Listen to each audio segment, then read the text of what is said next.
Wow, it's a rock and roll. Hi, everyone, and welcome to Everything Under the Moon. I am your host this evening. My name is Becky McKitty-Guydeson, and with me tonight is my co-host, Kyrra. How are you doing tonight, Kyrra? I'm doing okay. I'm surviving. My allergies have been really, really, really bad. So I know I last time your apologize. allergies were Yeah. really bad. Have they gotten any better or no? Slightly. Last week I went to the allergist and actually got allergy testing done because I was like I would send. And Oh, so I get to start allergy shots in the next couple of weeks because I tested positive. They like tested like 78 environmental allergens that are common here, and I tested positive to like 73 of them. oh no. So You poor include thing. yeah, so they were like, "You're a great candidate for allergy shots if you choose to go that route." And I'm like, "Yes, I choose to go that route." I'm like taking so much Sudafed, Mucinex. I'm still having a rough time. I was like, "Please, anything." Oh, well, I So, hope they start to help you. So I know you're suffering, so I really hope they start to help. yeah, so a couple weeks, knock on wood, and then start feeling better, hopefully.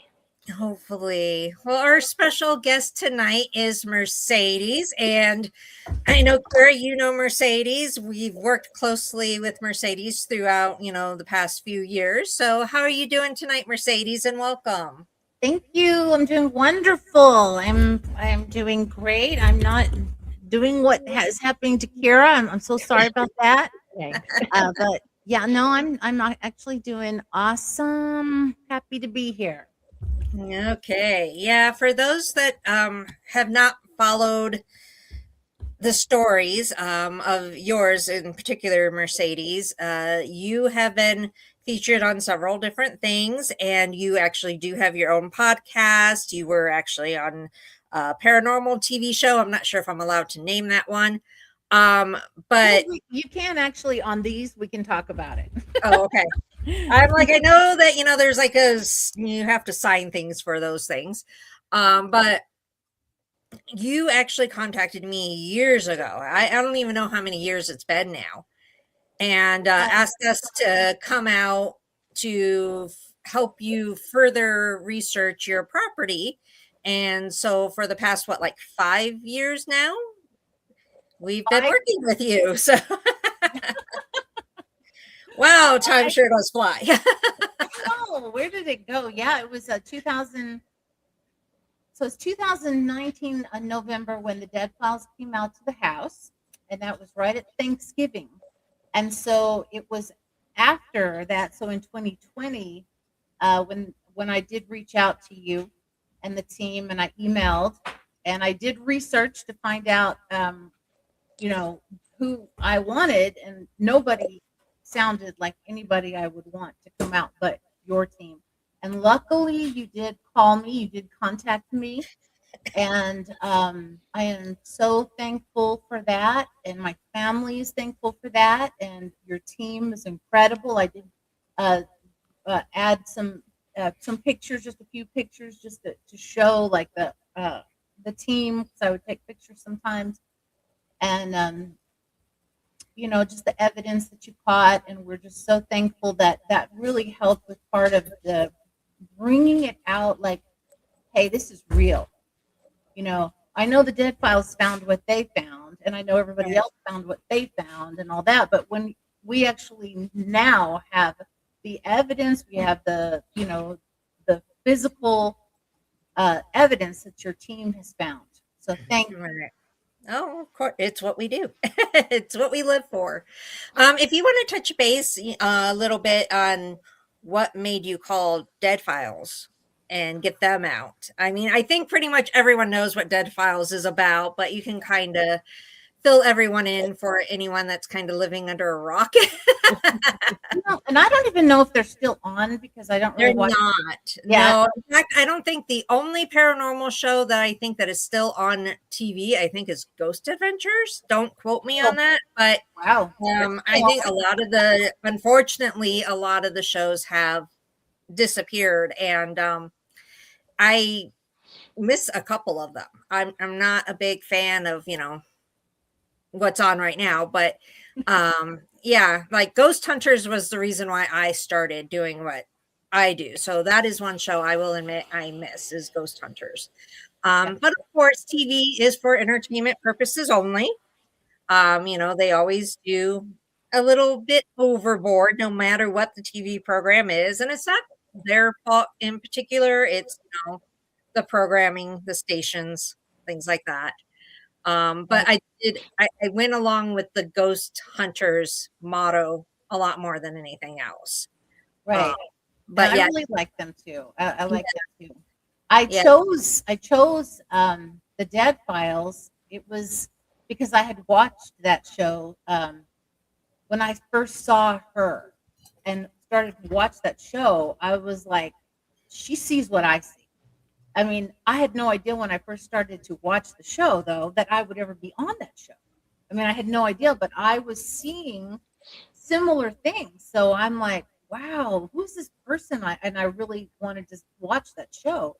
And so as the activity started here, as soon as I got here, basically, and that was in 2015, 16,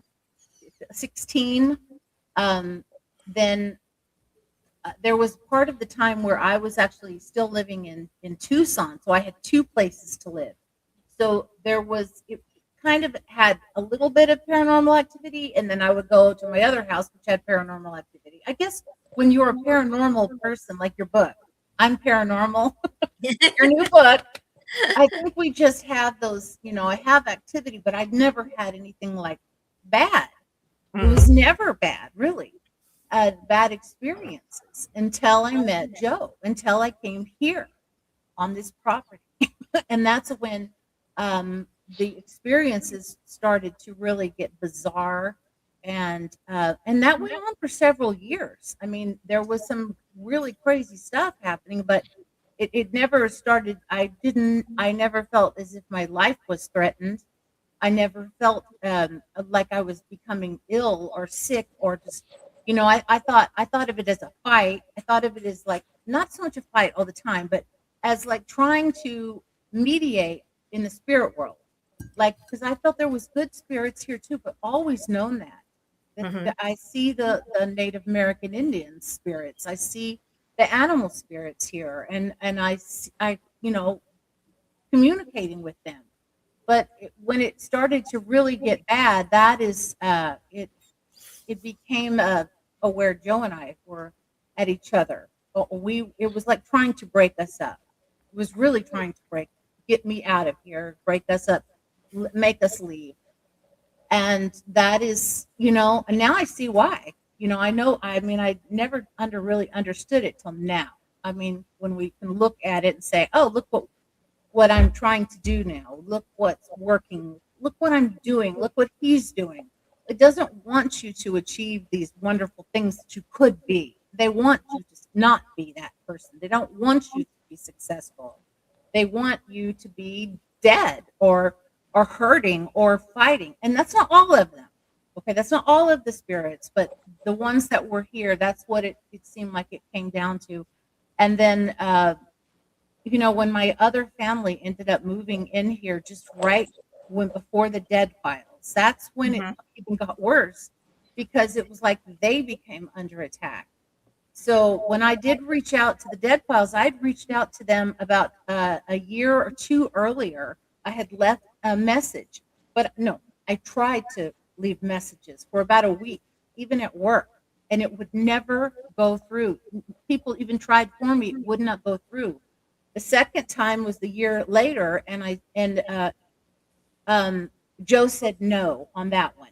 So I'm like, okay. So then by the third time, the third try, I said, look, that was 2019. So it was early 2019, around February during our anniversary time, because that's when it always got worse. And that's when he said, go ahead, reach out, see what. But who would think they would call?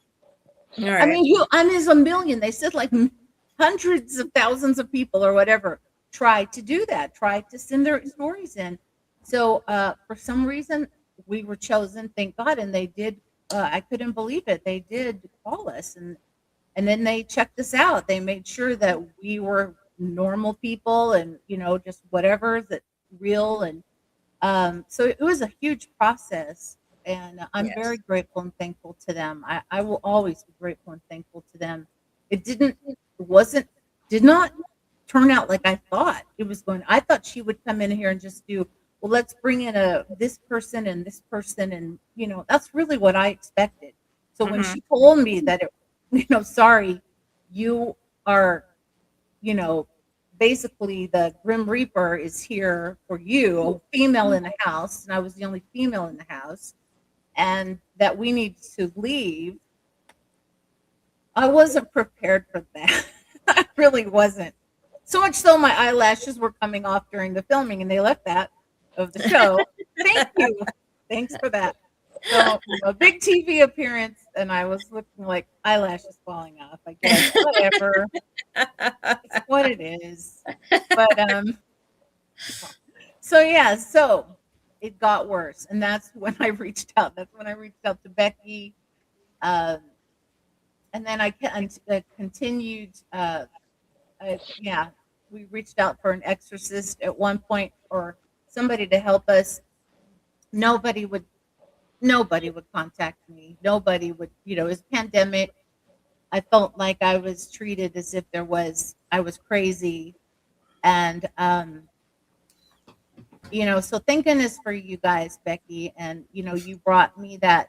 It was interesting because it ended up being like the same week that the first time you guys came out. It was almost coincidental that it coincided with one of the deliverances or one of the times Bill Bean helped us, Reverend Bill Bean. So I did find an exorcist, and now I do work with the Order of Exorcists, which is interesting. So I love the Order of Exorcists with Archbishop Ronald Filin, right?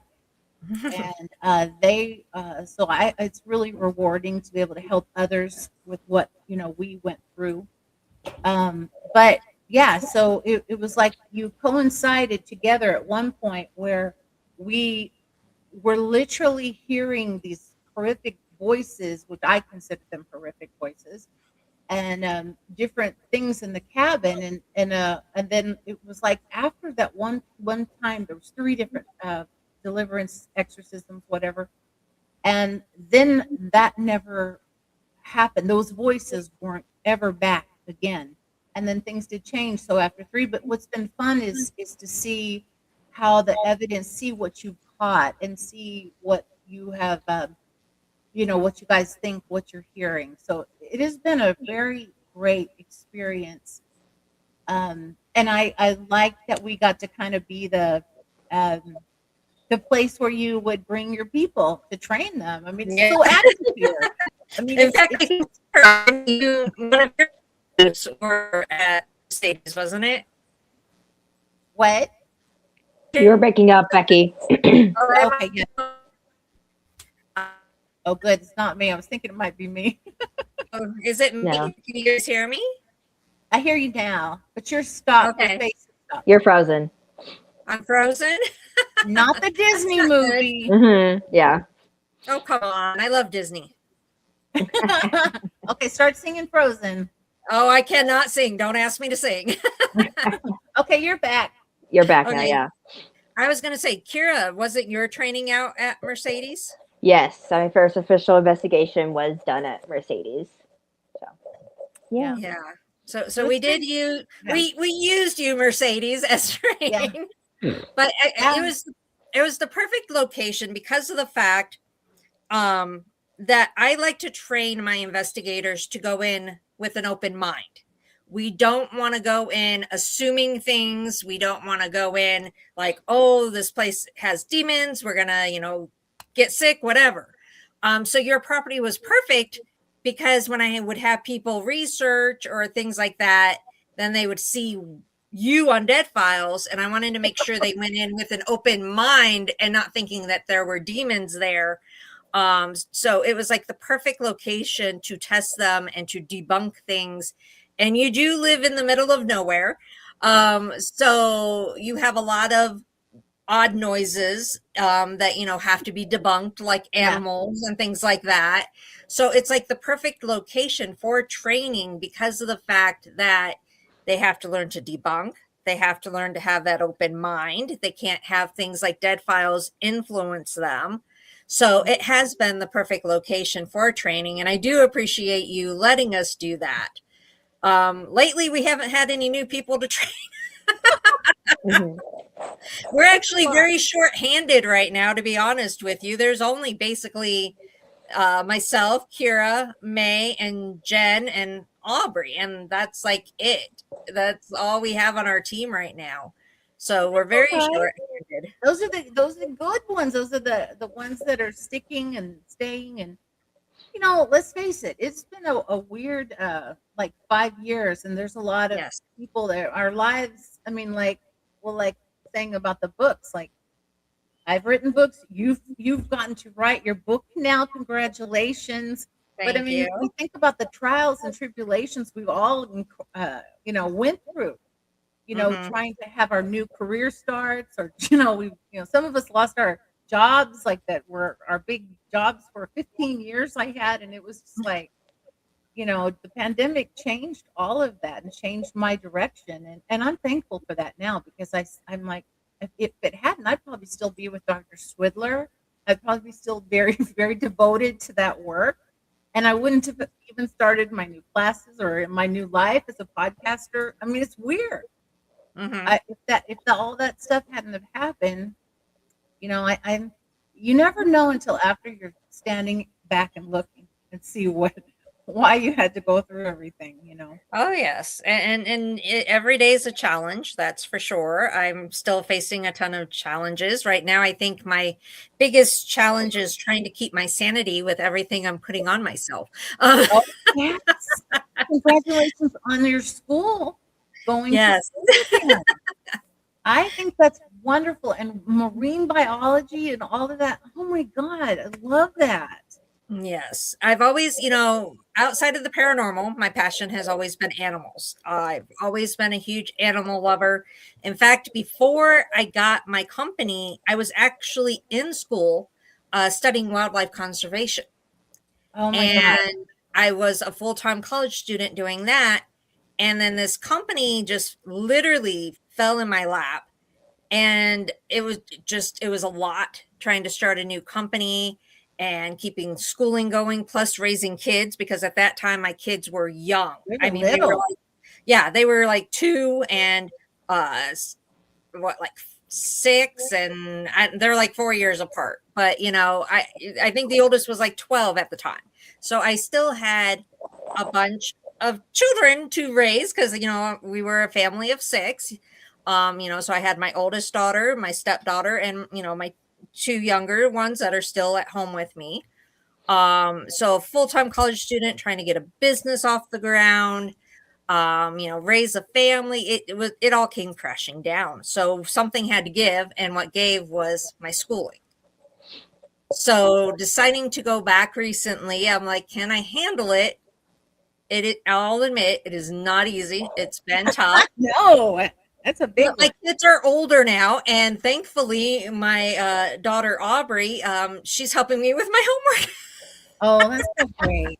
That's so great. And Because computers hate me. Everyone in the world knows that, technology hates me. Yeah. So when it comes to doing some of these things that I have to do for school, like my slideshows or presentations or whatever, I'm like, Aubrey, how do I do this? What do I do? I had to show me. So she's literally helping me do the things that I don't understand. So it's challenging, I will admit it, but I'm learning to balance. I'm learning how to do everything. I keep telling everyone, I'm like, I'm a podcaster. I'm a business owner. I'm, a founder of a team. I'm a full-time college student. I'm a mom. And now I'm also a writer. So I'm like, can I add on any more hats? Can I do any more? I don't think so. I think I'm done. well, it's really great. I mean, it's you know what? And I think that I used to say that too. I used to walk by the computers at Medicine Wheel, and literally they would like break. So I never saw myself doing anything with the computer. But the pandemic, I was forced to. I mean, I was forced, and I've done the documentary, I've done the podcast, I've learned media, but all of it was just like you did. Like I had to learn it, and then once you Yeah. learn it, it gets easier. Yeah. And Yeah. and It's it just, stops blowing up. you know, the problem is there are certain things I do know how to do. I'm not completely, you know, dumbfounded when it comes Yeah. to You're computers and, you know, digital, like social media and stuff like that. you're a But genius at the paranormal. You come in with all the equipment and the teams. Like I'm it surprised to doesn't hear like you me. say, I'm like, it yeah, doesn't like me. It's me personally. I know how to use it. You know, there's certain programs I'm learning for school and everything, but like, you know, I know how to use my recorder. I've used that freaking recorder since day one, and I've had this company for 13 years now. And I've used that recorder since like day one. But yet, there are nights that I will be at an investigation and the recorder will not work for me. It will not work. I will replace the battery, still will not work. So I will hand it to a team member. They get it to turn on like that. They hand it back to me. It won't work. see, they're trying to stop you. And I'm like, I've had issues like that. And team members have witnessed that. It's like, it just does not like me. So that's why I always say technology hates me. It's not that I hate technology, it literally hates me. I have a love-hate relationship with it. That's so crazy. Yeah. Oh my gosh. Well, luckily you're getting it and you're learning how to do it, and that's all that matters. Yeah. You're Can doing only do your best. That is for sure. That is definitely for sure. exactly. And I know earlier you were talking about how when you contacted us, you were thankful because of the fact that you didn't want people to say, you know, think you were crazy. And I didn't want to cut you off at that point in time. But, you know, a lot of people that do contact the team, they have that same feeling. They're like, you know, I don't want you to think I'm crazy. You know, I don't want you to think that I'm insane. You know, I'm not imagining this, I swear. So we get that a lot actually. And you know, there's some people that, you know, you do have to wonder. I will admit that one. But you know, I know there's some examples of that too, but you know, there are others that, you know, like you, I could tell that you were very concerned that, you know, you truly had, you know, a desire to do further research and you were for real. There's some people that contact us that you can tell right away. They're just basically calling to try to make fun of us and what we do. And you know, it exists out there, you know, and I know that, you know, when people are going to read my book, they're going to think I'm insane too. So, because I put a lot of personal things in that book that I've never really come out and said before. So, you know, it's just part of this job. And, you know, you will run into some of those true crazy people, but you will run into some people that sit there. And I think that's one of the things that drew me kind of to you is because when people say, I don't want you to think I'm crazy, that usually means they're for real and concerned. When people are very, very confident about it, that's usually when you have to kind of sit back and go, what's up with that? So it's funny how that works, but that's what I've noticed in this field. You know, when people are like concerned about what you think of them compared to like, I have a ghost that it walks through my wall every night at, you know, 3 a.m. and it bangs on drums. You know, it's like when they're overly confident and explaining everything to a T, you kind of, you know, have to sit there and think, okay, what TV show did you see that? Yeah, right. Exactly. Because we've had that happen. We have had that happen to where it was in a movie or something. We had a case that May had to sit there and go, you know, this all sounds so familiar to me. And then she realized it came from a horror movie. And we were like, okay, you know. And what do you Either do that then? person's watching too much horror or they're trying to fool us, you know. Mhm. So you get that. How do you respond? Is that something you've already gone out to investigate, or is it different situation? Well, you know, in the beginning, and before COVID, we basically took every single case that came our way, and that got very tiring, to be honest with you. And I would say probably about 80% of them we were able to debunk. So after COVID, we basically said, okay, we got to start getting picky. You know, we got COVID going on. We're overdoing it. We're exhausting ourselves. So we actually, and this was before you or this was after you had contacted us. We actually make a form now that we make people have to fill out. So they literally, if they want us to come out and investigate, they have to answer our questions. And we do need more than one witness, because we want to make sure this is, for real. So we want to Right. talk to that witness and, the person doing it. So we used to take everything on, and it, like I said, it got very exhausting because we were doing investigations like every weekend, and we had no time for anything else, and it got overwhelming. So we had to come up with a solution, and COVID kind of gave us that downtime to figure out what our solution could be. So we made up the little client form to help us decide what to take and what not to take. Yeah, We I have remember, we I have taken. remember doing the form. y- y- I think so. I think I remember having to fill Did you out a do the form. form? I think so. I mean, because it was Oh, okay. during So COVID. maybe I couldn't remember if it was before you contacted us or after you contacted us. So I just know during COVID, I think is about the time we came up with the form, because we were like, okay, we get a break. We can't go back to going insane after COVID. So, we came up with this, that solution. But we have taken cases, before that, we would go back and everything. And we finally said, we can't keep going back too, just because they're not believing what we're coming up with, because some Mhm. clients don't want to believe that there's nothing there. They're not satisfied until you tell them what they want to hear.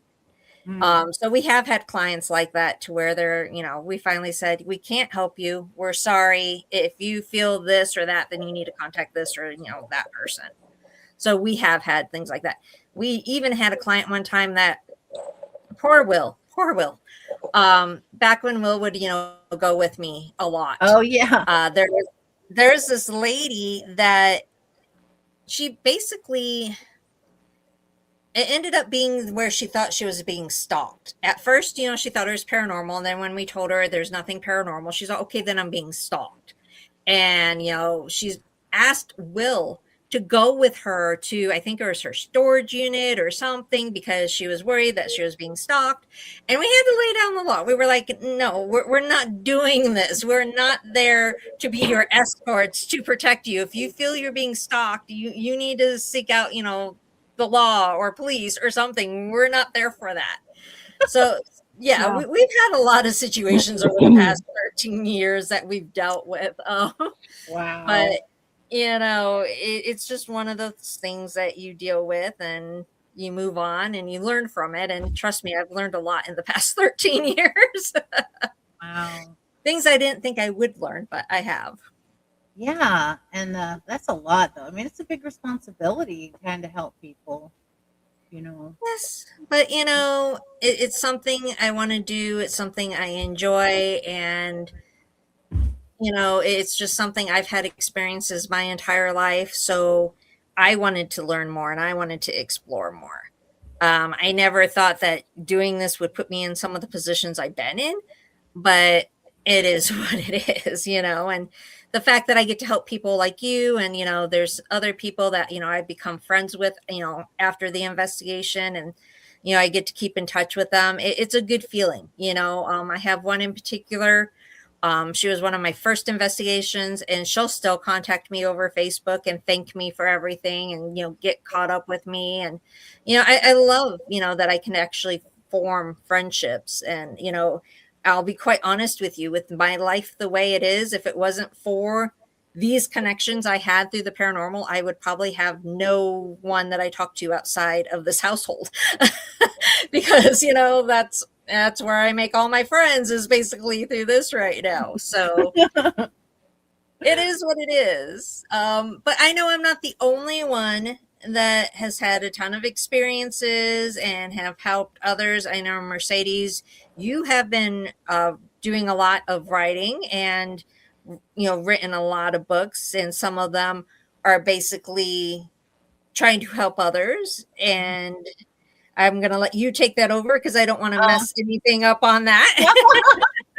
okay, thank you. Yes, so for me too, like so, I kind of had my life was pretty much sheltered with the medicine wheel environment, and I had a lot of clients for all those years, and I had built a small practice outside, and where I help people, and I via the phone, like remote viewing.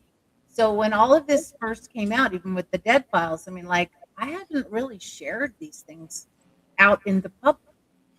Joe knew and my people knew, but it wasn't like I'm out, oh, I'm this. I was not doing that. I thought I would just be working for Dr. Swidler forever. I really didn't know what was going to be happening.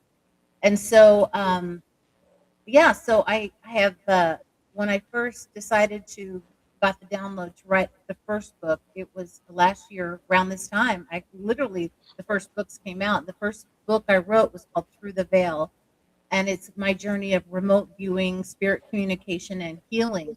So I just took my story, I took how the accidents happened and how I became that person. I wasn't that person before my two near death accidents that were back to back, and they had me crippled basically. I couldn't walk, and it was just a series of events that kept happening. And but it was the first accident where I didn't die. So two accidents, both I should have died, but I didn't. And I got gifts. And so when I didn't think of them as gifts then. I Mhm. didn't even understand much of this. That was more than 15 years ago. And so it was the journey was learning and experiencing and my own healings. And then all of a sudden I'm working for Dr. Swidler, which I didn't plan on, but he asked me to. And so then I just kept going up the ladder with that and working on people from all over the world. And those people would say to me they have never experienced what I'm doing. And I'm like, really? What was that? These are wealthy people that travel all over the world, and they came to that office. It wasn't just a dentist office; it was a holistic whole thing. He was Mhm. a completely unique dentist that was catering to people that traveled all over. And so I got to experience a lot of people, monks and all kinds of Native American healers, like the high up people, and so they would tell me you're doing something that I have never experienced before. And so I just kept going, and I just felt like I was in a really nice cocoon there, and met Joe. And then Joe is the one that he was the first person to give me a sketch pad. I always just doodled on little notes. If I heard a message, I would doodle it, or if I saw something in the physical body, I would doodle it on my little doodle notes. I wasn't making a big deal of it. I would just share it with the person, and that was it. Mhm. And he got me a sketch pad. So I started to sketch what I saw, and that's when I didn't know I had that ability. I mean, who sketches stuff like that? And that's when I guess I first saw, what's her name? Eventually, I saw that Amy Allen, because I hadn't watched the Dead Files then. I mean, all of a sudden I watched an episode and I'm like, oh my God, like she's like got a sketch artist. I had already been sketching. And so it was just weird. And so that was the start. And so the through the veil, I share these images of the things that I sketched and the even the paintings that I did, because I don't paint, but I started to paint. It's like spirit was working through me. In fact, I channeled, and that's what I had become, as a channeler. And I don't often share, that's Eli. I had channeled, things would come through me, and I was completely open to doing that because I thought it was all right. And I don't think I had as much protection as I thought I did. I thought I had protection on me, but apparently when it got really bad here, that's when I realized like I was manipulated and fooled by a lot of spirits. And so that was a hard lesson, but it's one I learned. And so now I'm very protective of everything I do. And there's a lot of things I don't do anymore or I have a huge amount of protection through certain words and prayers that I do to keep me safe. And so far, so good. But that's the first book, and I wrote about those experiences. And I did the cover, I did the whole book. I had a little bit of help, but it was a big challenge, just like yours. It was a huge challenge, and then I threw in art and all this kind of sketches and stuff in it, thinking, "Oh, it'll be easy," but no, it wasn't. And so then right after that book, all of a sudden I get the download. You're supposed to write about prayer and fasting. And I get exactly what I'm supposed to call it. I know exactly what I'm supposed to do. And I immediately began working on a better you through prayer and fasting. And that talks about what I started to do once the pandemic hit, and I was very sick after coming out of this stuff with the energies, and I didn't realize that I was very sick, and I was, and so my journey became like having to come back into health again because I was very healthy before. I mean, if you see me before the Dead Files, and then I wasn't like sick. I was very healthy. And so then I became sick. And then now I'm back to getting healthy again. I'm doing well. But the fasting is part of it. And so A Better You came through a song I wrote right after our deliverances. And so I'm a musician, singer, songwriter. And I wrote this song, A Better You, which all of a sudden it's on all the podcasts I do. Everybody, puts it on their podcast. So it's a really special song. It's a victory song. And I've named the one of my podcasts "A Better You Through Prayer and Fasting," and so that book turned into the podcast.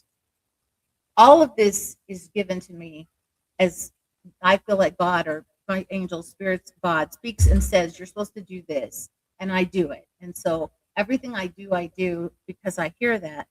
Um, this year, so then last year I went ahead and I finished the documentary, which you're in, and thank you, goodness sakes, it's we actually have a distributor finally. That the last distributor, it was such a big company that we were like put on the little tiny, we were way in the back, and it was almost a year.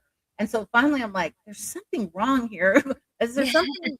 And so luckily I just kept pursuing like what to do, and it came to be that now I have the perfect person that's helping, and he really wants this to happen, and I'm not just like a little fish in the sea. Like it's an important project, so I know that it's going to come out because I do not want. And what I was thinking was like, oh my God, I worked so hard and had all the people out, you guys helping me. We got answers out here. We helped spirits to go find peace. I found out some information about the land. I still haven't shared it yet because I'm waiting for the documentary, but I found out some key information right before the documentary was finished that to me, I think it made the whole thing like, thank you. This is what it's for. So why I wanted to make sure that still gets out was because this is a mission to me. It's like there are spirits that died here and they were forgotten. There are spirits on this land that they just completely forgotten by the people that are here, and that's what happens. And I feel like I was kind of supposed to be that voice, and so I'm so thankful I kept pursuing that. And I think I think it's all going to come out very soon this year. And so the next book, so this time around, this year, all of a sudden I get this book that I'm supposed to bring out the crazy Mercedes and everything she really does. Not the crazy one, but this one. So I started to become a teacher. And so in my classes, luckily, the National Board of Massage, which I'm a National Board certified teacher, which I became during the pandemic also, but they used to not want you to talk about energy work. But now it's like, oh yeah, every year it's like you don't even have to have massage as a class. It's Reiki, and they like Reiki, but you can also do other energy. So I've been able to actually intertwine physical work and energy work. And so now I'm building a group of people that are like, oh, I see what you're doing, or how, because it works together. And so I'm able to do my prayers. I'm able in my classes and share what it is I'm doing. So it's given me the confidence. Then I start to write the next book, the Light Workers Training Guidebook, which all of it was downloaded to me, how to do it and what I'm supposed to do. So I just follow what I'm supposed to do. And that one talks about the work I do. And it goes into detail about remote viewing. Like how do you, and then I actually take it into a different level where there's like, I think it's 6 to 8. I can't remember how many are in there of ways to learn to do it. Like, how do I feel the energy? And I share this with people in the class. How can they do the subtle energies? How can they feel it? How can we build our energy bodies up? And how can we heal ourselves?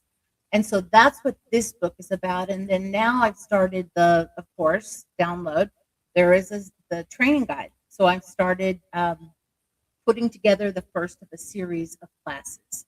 And so that will be the light workers training. It's the guidebook I wrote, and those are the classes coming up. But they intertwine with my all my LMT national board classes that I teach these people to get CEs, and that's been so rewarding. I can't even explain like how that feels to now like be a teacher and teach these people. And I never thought I would want to teach. I never wanted to share what I did. I didn't want to share my secrets. I wanted them to be mine. I didn't want people to be doing what I'm doing because I'm doing what I'm doing.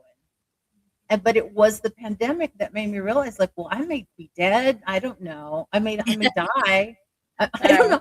I don't know where my life is going. I don't know how long I have to live after what's happened. So I thought, if I don't share, then I don't know. My work will never be out there. No one will know what I did, and no one will understand how they could maybe do these things to help themselves. And so I do put in there how to learn to start remote viewing. I put in there how we can like see our energy bodies and just different things. So I really love this new book is really good. And I started working again. I know you. I have all the hats, but I'm doing a new book called The Fascia Matrix. But that's when I really go into what is the pain body. So like I see the body in lights, and that started after the accident. So I see what is in the body, and that's how I work. I can see where the pain is, and so I'm trying to teach people how they can tune in and do that, and through the fascia work that I do. So that's what the next book is, going to a next level of how to heal ourselves through the work and try to really tune into the body. And so that's my next one. And then you and I've got the Paracon. Yes. We've got a Paracon coming up, which I'm super excited. I'm so glad you're going to be there. Are you going to be there, Kyrra? You going to come too, baby? It's going to be. Yes, I'm going to drive to Oracle to come. Yes. I'm so excited. And so we're going to be there, and we're going to, and I'm going to, I got to be in your Paracon, which was awesome. So now this is the one I get to be in second. So I'm super excited. And that's going to be May, I think it's in January, February, April 24th. Yeah, April 24th or 25th. One of those Saturdays sometime. But I'm really excited to do that. And there's a really cool guy that is going to be there with us. Gosh, I can't remember. I hate it when I can't remember names right away. But yeah, I'm gonna kick myself for not having that name right there. But yeah, so I'm excited. There are so many good things happening right now, and just very fortunate to be alive and still be here. And I'm excited to read your book. I'm going to order your book. I may order it tonight. And just have it get on over here so I can look at it and see what's going on. I'm nervous. Yeah. I'm excited and I'm nervous. It's like I'm really excited because I worked for years on this book. Like I was under a contract to write it, and I broke the contract because I didn't like the way they wanted me to write things. It wasn't my style. It wasn't what I wanted to do. I wanted to say things my way and tell the truth. Yeah. And they were more about let's focus on the little tales, not the truth. And so I broke that contract, and it's been on a back burner. I would work on it, then put it on the back burner. And then I think like a year ago, Kyrra, I finally came to like you and May, and I'm like, okay, let's do this. Let's do this. It was summer of 24. Was it? Okay, so it was more than I moved. So okay. that's when I was moving and stuff, and I was like trying to get as much done while I was still in Tucson. But yeah. And, I was like, let's work on this. So Kyrra dug deep, she went down her rabbit hole like she always does with the history. And, so she did that. I did my thing. And then May went in there and edited everything and made us sound good. But it kept kind of going back and forth. Like, I I would sit there and I'd be like, let's add this, let's do this, let's not do that. And finally I was like, it was Will that actually made a comment. He goes, are you ever going to publish it? And I'm like, I'm still working on it. And he's all, you're never going to stop working on it. And I was like, but he's all, you just need to, take the jump, take the plunge. And so I'm talking to Kyrra and May, and they're both like, yes, just do it. Yes. Because you can always do the second book. Once you've done the first one, you got that second book. I know, but it's like, there's that part of me that I'm like, one, that I want to reach perfection. And to me, I guess perfection doesn't exist. So it's hard for me to do that. And if it wasn't for Will, Kyrra, and May, I would probably still be sitting on the damn thing and not publishing it. But everyone was like, just do it, Becky, just do it. And so I was like, fine, I'm done with it. I'm not going to look at it. I'm not going to touch it. And then you sent me all the information on how to self-publish, but I'm looking at this and I'm like, okay, I am going to school full time. I'm trying to get my company to get attention again. I'm doing markets now. I'm like, this is going to drive me crazy. So I put out the big help on Facebook, and luckily Joni jumped on it and she helped me get it published. So big thanks to her for doing that. And she's working on the Barnes and Noble part within the next couple of days to get it up on Barnes and Noble. But it is live on Amazon. Yeah. And I'm very excited, because it's my first book. It's exciting. But at the same time, I will admit I am very, very, very nervous, because I'm like, people are going to read what I wrote. Yeah, but they love it. And they're reading personal stuff that I've never talked about before in my life. And I'm like, ooh. So it's a little bit of both. Yeah, I know. And what'll be fun is I'm going to work on communicating. I've been procrastinating, but we can literally go to the Barnes and Noble and do little book tours. And we need to do that together. Yes, we need to team up and go do like little book tours together. That would be great. That would be fun. Awesome. And so I'll start working on that, because I drive by one a lot over there, and they said all you got to do is just, I just have put it off, but I want to do that. And I think that would be fun. Oh, I want to say the name of that guy's Tony Rathman. Tony Rathman of Staticom Spirit Communication. He's going to be at this event. So I want to make sure I say that. He's really amazing, and we're really lucky that he gets to be there with us so we can talk to him for this event we're going to do in May on the 24th or the 25th. April 25th, Mercedes. April. Oh my God. April 25th. I need to be normal. Okay. April 25th. Yes, Kyrra's going to be there. I'm actually, hoping that, I know, Kyrra, you're going to be traveling and you're going to be tired, but I'm hoping you save my butt if I mess up on anything. Yeah. I'm trying to get myself prepared and get things together, but I'm just so exhausted right now. I'm like, okay, I'm just going to wing it, I think. I don't know. Well, it's hard to go back to school, but I've gone back to school twice, and I know it's hard.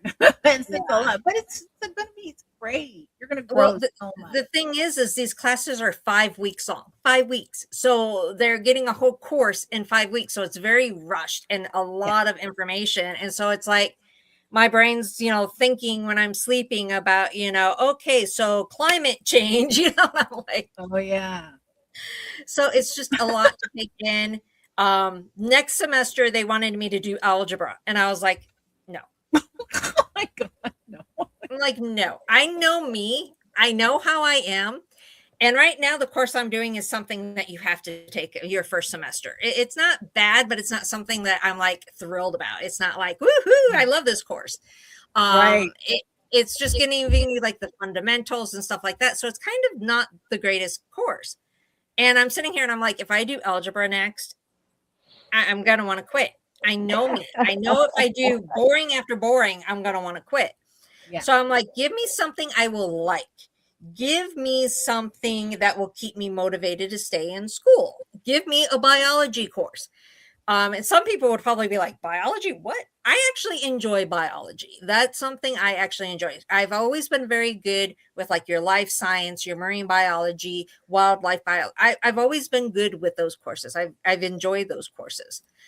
So they're going to switch my algebra to introduction to oceanography, I think is what it's called. So I'm like, yes, I want to work in the oceans. I want to be a marine biology. So yes, that will keep me motivated to keep going. Yay. I'm like, but if they gave me algebra, no. I hate math. Who doesn't hate math, right? Unless you're a mathematician. But I'm like, I hate math. I don't like It's one of my math. worst subjects. I hate it. I'm like, no, do not give me algebra. Don't. Jill is good with math. So it's kind of like, He can do my homework. I will have no problem with him taking my algebra class. Yeah. It's crazy that when you don't want to do it, it makes a big difference. But Well, I also wanted to say that tomorrow, I told KO that I would tell people that she's on. So we have this really neat guest on our Prayer and Fasting A Better You podcast tomorrow at 12 p.m. our time, Arizona and Pacific time. And her name is Kadrosha Ona Carroll. And so she's like really a wonderful friend of mine. But she's real positive, and she's got, she's like in Hollywood. She's a Hollywood person, but she's a good person. She's really nice. And I really like her. So she'll be on the show tomorrow. And then you're on the show tomorrow too, but at night. So I've got 2 new shows. But that's going to be, you're on our Explaining the Unexplainable tomorrow night, right here on the W.E.B. Radio Network. And we're going to talk more about all these books and all your experiences. I bring hope Kyrra. so. You can bring Kyrra back if you want to come on too. You probably don't feel Kyrra. I'm busy tomorrow. Kara's like, I'm busy tomorrow. Yeah. Well, it's going to be like, fun. Becky forces me to do this, every other week. I'm good. No. She's the only one on my team that is, I don't know if I want to use the word brave enough, but I don't know. What word am I looking for, Kyrra? But she's the only one on my team willing to put up outgoing enough. I know I've been a bit quiet today. Just let you and Mercedes do your thing. But I feel like the only one who's like outgoing enough, I guess, even though I'm not super outgoing either. But it's like when we ever do things in person, like for instance, when we've paneled at like Comic-Con and stuff, Becky talks the most. And then there's me who talks like, kind of close to Becky, but not as much as Becky. And then the other two, there's like hardly. Silence. And then you try to get like Aubrey to talk, and then she's just like, and then gets all like shy about it. I think Mayla tries to hide behind things. She tries to hide, and she's like, Mayla doesn't like to be out. She's like, don't. Whenever we go out there, Mayla's like, don't film me, Mercedes. Don't film me. Yeah. Kyrra's the only one that will even come close to talking like me. So I do tend to dominate things, though. But if I don't, it'll just be complete silence. So I kind of have to. And then I force the other ones to talk, and they hate me for it. But yeah. What can I do? Well, right. But no, it's all good. But as long as you have you two doing the most of the talking, that's all that matters. Yeah. As long as we keep it going, right? Yeah, right. Exactly. That's right. Well, Mercedes, it is actually time for us to let you go, but I will get to talk to you tomorrow night. So before we leave, if you want to give out that promo for everything for tomorrow and all that stuff on where people can find you. Yeah. So you can find me on MercedezLuckeBenedict.com. So it's MERCEDEZLUCKE Benedict.com. And we have our exhibit going, the Beautiful Spirit Interactive Art, and that's almost done at the Arizona Desert Museum. So that's got a few more days, and then we'll be moving to a different location. So you can check out all the podcasts. Explaining the Unexplainable is on Tuesday nights at 7 p.m. and 7 Mountain Standard Time, right here on the W.E.B. Radio Network with Stan Fikes as our great producer. And I also have Bishop Joshua Sparks. That's my co-host on that. He's awesome.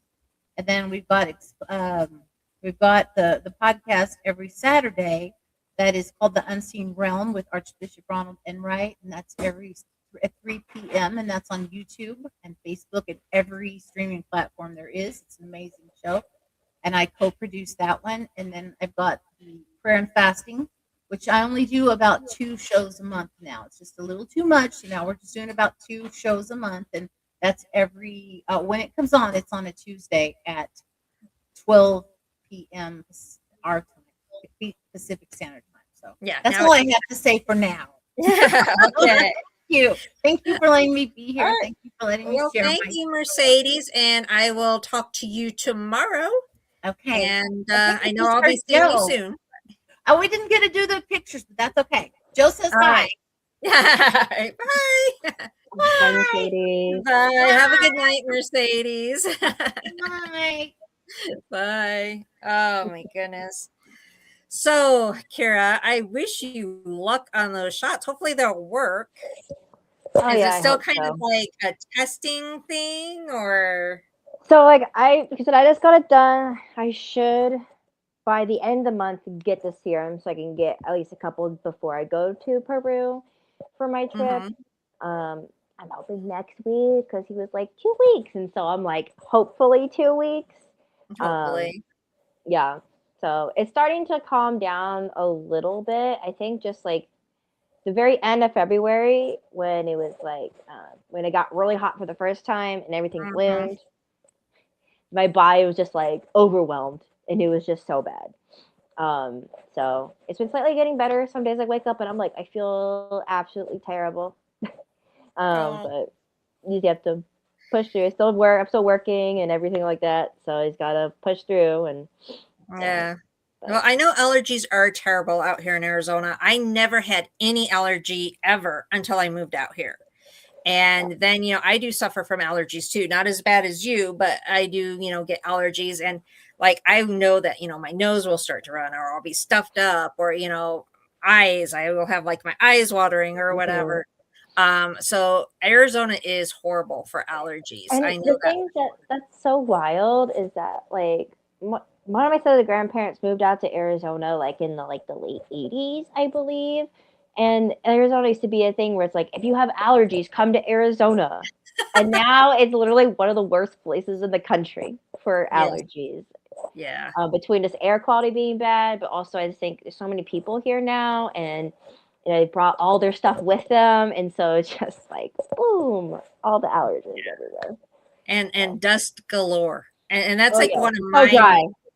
dust. It's like I hate dusting in general, but dust Yeah, outside nonstop, and it's like, yeah, it's oh, just so dry here, and like we get less and less rain. I feel like almost every year. I feel like this past year we got more rain than we have in the past several years because we had those like hurricanes come up from like Mexico, and we had got like the remnants. I know in Tucson and also up here in the Phoenix area, but it's so dry and it's yes, so it dusty. is. And we're already reaching like 100 degrees, Yeah, it's gonna be and it's 105 only here in later this March. week. Yeah, I hate to see our summer. Oh my gosh. I know I know. Tucson's going to reach 100. I think it's Wednesday, Thursday, or Thursday, Friday, something like that. Yeah, So if we're at 100, I know up in Phoenix is going to be worse. like they're saying around 105, 104, 105. We'll see what happens. Uh, I Yeah, think this not summer we won't be doing anything outdoors ever. no. The only thing is like people have been saying it's like, oh, it's so hot. You're supposed to. It's like you'll get more of a wet summer. I'm like, I don't know if I don't want to put my hope into it because then I'll be Right. extremely disappointed. Disappointed when summer comes around, but that would be nice. Yeah. Since we got literally no winter, I feel like we had a couple of days where it was like in the 50s and that was it. So Yeah, we had didn't a have very, spring. very mild winter. Yeah, Very mild. yeah. Because usually I sit there and I'm like, I can't handle the cold. I'm like, I don't do cold. Even though I'm from Ohio, I don't do the Hmm. cold anymore. I've been out here too long. Hmm. And it wasn't that bad this year. I think I got to wear like a sweatshirt twice. I'm like, Yeah. okay, everything Well, else I was in short sleeves. oh yeah. Like they were saying also for like the first year and like oh, I think it's like since they recorded weather history, at least for Tucson, like you didn't hit below freezing. Yeah, yeah, So, it never did. Climate change. See, I'm learning about yeah, that. there you go. Related All to part real of my life. marine biology.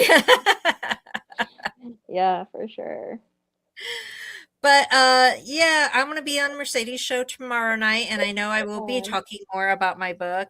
This is just the proof, but oh my god. it looks so good. I'm so The excited. house that is on the cover, this one says not for resale, but the Yeah. house on the cover was actually the house I grew up in Toledo. That house was haunted. It was built in the 1800s. When I lived there, weird things, but when I moved out and the people I knew moved into it, that's when things got really crazy. But I do talk about that experience. I talk about other experiences, things that I've never shared before. It's exciting, nerve-wracking and exciting. It is on Amazon.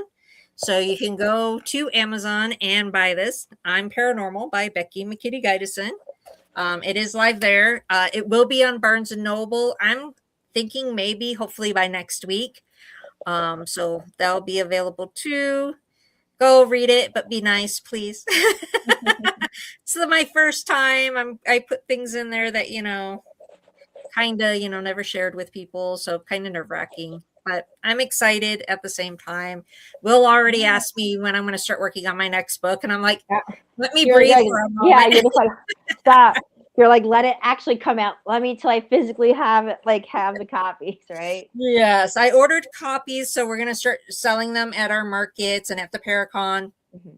We are doing monthly markets now. They're called Tucson Terror and Oddities. They're once a month. We are doing those now. So I'm going to have those at the markets now. And we sell other merchandise too. A lot of handmade, homemade stuff. Mayla puts a lot of hard work into all that stuff. So cute. She has some really cute things. Yeah. Really cute things. But yeah, I did order a bunch and they're going to be in like March 29th. And I already have people saying they want, a copy and all that stuff. So I'm like, okay, so yeah, that's exciting. My tour has still been really slow. So remember to shop local, especially when it comes to tour companies, because tour companies that are local put their heart and soul into this and it stays in the community. So definitely do that. Don't go for some nationwide thing because that doesn't stay in the community. Shop local whenever you can. But TucsonGhostCompany.com. We're going to dedicate a page on that to my book here soon too. But for now, you have to go to Amazon directly for that. But book your tours and hunt, TucsonGhostCompany.com. The podcast every other Monday night because every week is just too much right now. So we will be back in a couple weeks at 6 p.m. Pacific time now. It's not just Arizona time now because of the time change. So that's nice. I prefer saying Pacific time because more people relate to that over Arizona time. I'm always lost. Whenever they mention the time zones, I'm just like, and brain empty. I'm living in Arizona almost my whole life. I don't understand time zones. So yeah, because we're we don't change them, so we're like the only, well, Hawaii doesn't either, but we're like the only state that doesn't change. So everyone else is constantly changing and we don't. So it does get confusing. But a lot of people don't understand Arizona time. So I prefer when we're on Pacific time because people do understand that, it seems. So we're back on Pacific time now. We're the same time as California. Woohoo! But other than that, what do you have to tell our audience, Kyrra? Have a good night, everyone. Thank you for listening and always stay spooky. All right. Thanks again, everyone, for tuning in. Thanks for Mercedes for being our guest tonight. Really appreciate it. TucsonGhostCompany.com. Amazon for my book. And guess what? I did in my book the same way I always end the show. Remember, you're never truly alone. Good night, everyone.